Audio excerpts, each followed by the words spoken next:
Lethal. They absolutely understand each other perfectly, and you see their most goals combined in Premier League history. I mean, and that's why they top that list above Drogba and Lampard. Imagine, they got a few more years left to play together. The only thing I would say about that, I don't think maybe the Sheringham and Anderton ones, but no other team is swapping their partnerships. Even though they've got most goals combined, there's no trophies to sit with that. You know what I mean? I think if you're shots fired from Germany. I'm just saying, but you know what I mean? It's all right having that accolade, but I'm sure they would swap it for trophies. Oh yeah, they would. You know what I mean? Yeah. So it's a great achievement, but needs to be more. Do you have to credit them actually? Because you make a good point there that they have reached those heights in a side that actually hasn't managed to win trophies. The fact that they're playing that well without necessarily a really strong team around them. Yeah, but I don't think it's on them. I think it's on Tottenham Football Club to put a better infrastructure around them, a group of players.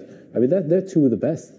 Those players should be winning trophies. Yeah. You know, there's somebody hasn't come in for Son. Yeah. You know, before it blows me away. Every time I watch him, I think he gets better. And Harry Kane's one of the best finishers in the league. So Tottenham had a core there that should have won something. Yeah. And those players would be devastated if they don't win something by the end of their career, because together they're lethal.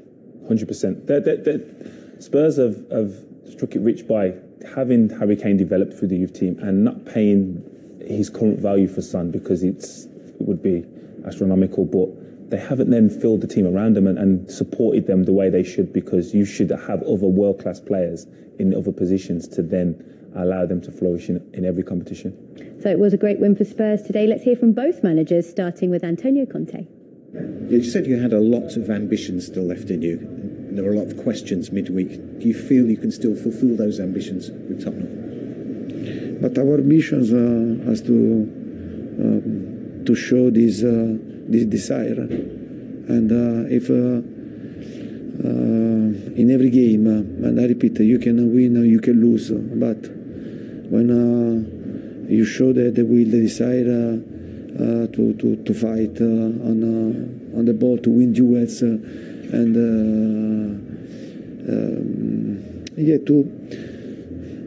they decide to go in another step, and not only to enjoy football, because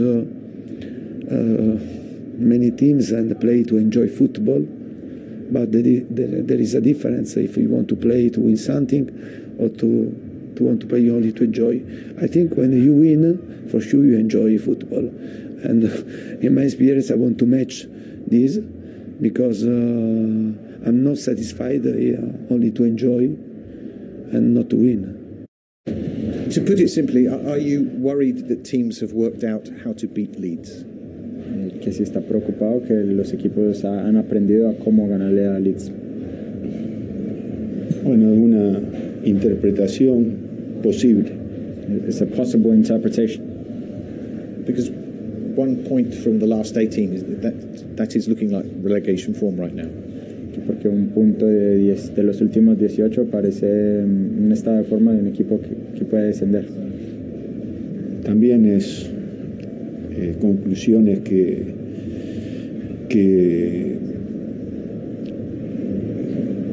la realidad invita a construir. There are also conclusions that the reality invite you to make. Very tough times for Leeds United, and look at that. The most Premier League goals conceded in a month. In February alone, they've conceded 20. They've actually conceded 60 goals this season, and that's across 26 games. Things have just gone from bad to worse, Owen, for this side. But you know what? Even last season, even from the start, it was impressive the way that they played. But I remember I did a game and I said I described it as beautifully reckless, and it was, because when they get it right, it's beautiful to watch. But it's so reckless because they almost attack with 5 and there's only 5 back, and they're so open. But they keep flooding forward. You know, they literally flood forward all the time. And I'm amazed that he hasn't changed it. You know, they conceded 20 goals in the last 5 games. You know that? Yeah. You can't keep playing the same way. And everybody knows they're going to play the same way. I'm just amazed that he doesn't tweak it somehow. Yeah, and it's because they have so many injuries. You have to think that a manager will say, well, look, I don't have the players at my disposal. I have to have a plan B. But he said he doesn't want to change. Yeah, but it's that simple. The logical explanation is you have a certain style with the players you have. Then players are injured. That style cannot be the same, because if it would allow you to be the same, them players would have been in the team anyway. So you've got to understand that you're trying to go man for man, and to do that, you then need 7, 8 of the best players on the pitch, and they tend to need to be in the attacking positions because you're going to concede playing the way that is. No defender, okay, who you are, Van Dijk doesn't want to be one-on-one a whole game with anyone. So it's for me, it's just naive. Yes, he's been lauded and praised for the style, but it's very naive now to think, and stubborn to think, I don't need to change for the greater of the club, regardless of what you think you want to be known for, the style. You're at risk of going down. That obviously isn't working. Change it so the club, the fans, the players are still in the Premier League. Well, if he's not going to change, which he's made clear he doesn't want to, do you think they need to change the manager? Because it doesn't look like they're going to stay in the Premier League if they continue down this road. 1 point in their last 6 Premier League games. Well, Manchester United didn't probably want to change the manager, Ole Gunnar Solskjaer, but after the performance against Watford, you had to stop the bleeding. You know, and that, it's getting to the point now where you'd say, you know, 6-0, 4-0, every game is the same. It's like, we keep, you know, it's a lot of money to go down to the Championship that these clubs give up. I don't think any team can afford to do it. And emotionally, he's done an amazing thing with Leeds, getting back up to the Premiership. It's an amazing story. But right now, they're under huge pressure. And I wouldn't be surprised if something happened there, because right now, it doesn't seem to stop. And I can only imagine it's really damaging for the players' confidence as well. To lose 4-0 today, 6-0 against Liverpool. 100%. To lose, your confidence is affected. But then to lose the way they are, it's hugely damaging.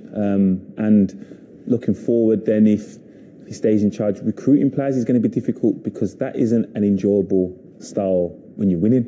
Never mind when you're losing. So they need to address that situation, because it's not great.